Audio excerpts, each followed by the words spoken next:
Lake Michigan was calm that night, the air still warm from the day.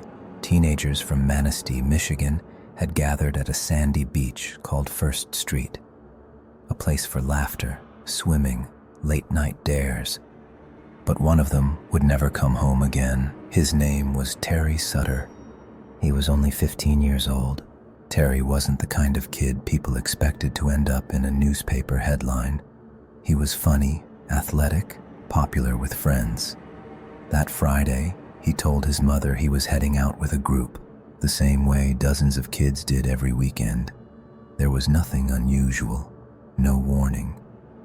But in the early hours of September 1973, someone found him on the sand, face down, unmoving, already gone.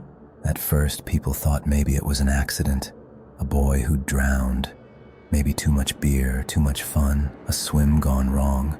But the autopsy told a story no one was ready to hear. Terry hadn't drowned, he hadn't hit his head, he hadn't had a heart attack. The cause of death, written down by the medical examiner, was something so strange, so rare, it left investigators stunned. Massive inhalation of sand. Try to picture that for a moment. A 15-year-old boy, lungs completely filled with sand.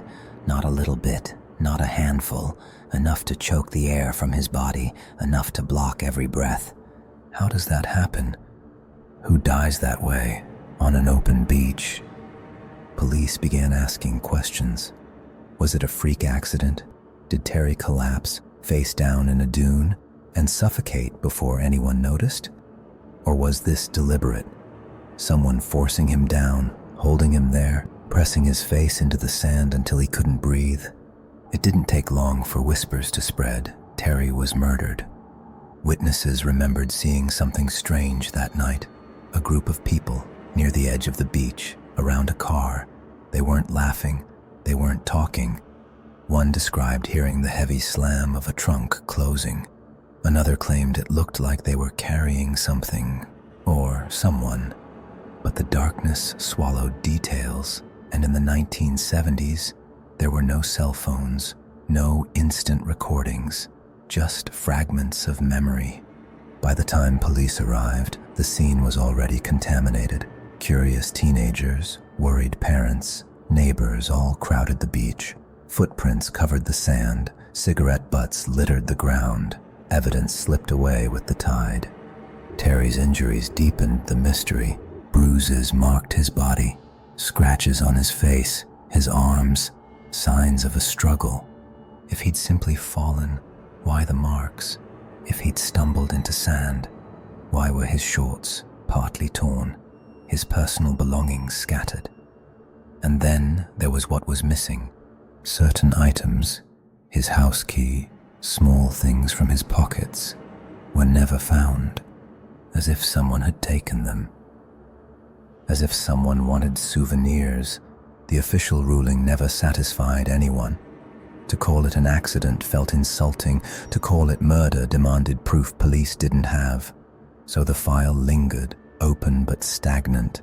For Terry's mother, the days became torture.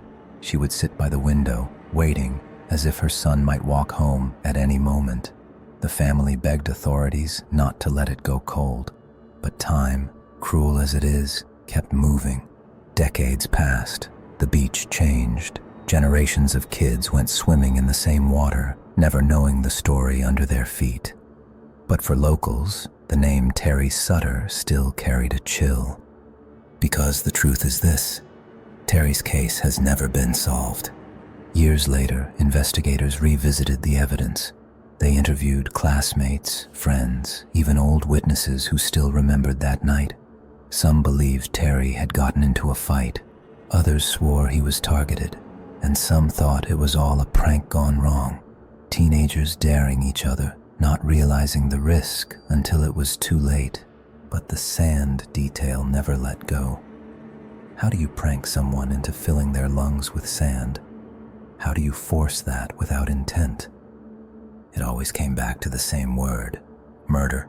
Think about it. Someone had to pin him down. Someone had to ignore his struggling, his gasps, his muffled cries. Someone had to keep pressing until the fight in his body stopped. And then they walked away. Some theories turned darker. There were rumors about older boys, people with grudges, even adults who had been on the beach that night. A man known for violent behavior, seen nearby, never fully questioned. Another story about a group fight where Terry was outnumbered, but none of it held together in court. No witnesses willing to sign their names, no fingerprints, no murder weapon, just the endless silence of sand. In 2021, nearly 50 years later, Terry's story resurfaced in local news. The police acknowledged the case remains open. His family, those who are still alive, begged again for answers. They said, "Don't let him be forgotten," because for them, the wound never healed. How could it? One moment, their son was alive, full of teenage energy, teasing his siblings, planning his future. The next, he was gone, suffocated in one of the most bizarre and terrifying ways imaginable. If you go to Manistee today, you can still find First Street Beach. On a bright summer afternoon, it looks ordinary.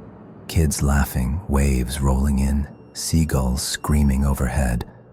But if you walk alone at night, when the beach is empty and the wind rattles through the dunes, it feels different. Locals say the sand there never sits still, that when the moon is high, you can hear faint coughing, a boy gasping for breath. Some even say if you stand barefoot too long, the ground feels like it's pulling you under, hungry for another victim. Whether you believe the ghost stories or not, one thing is certain. The real horror isn't a haunting. It's that Terry's killer was never found.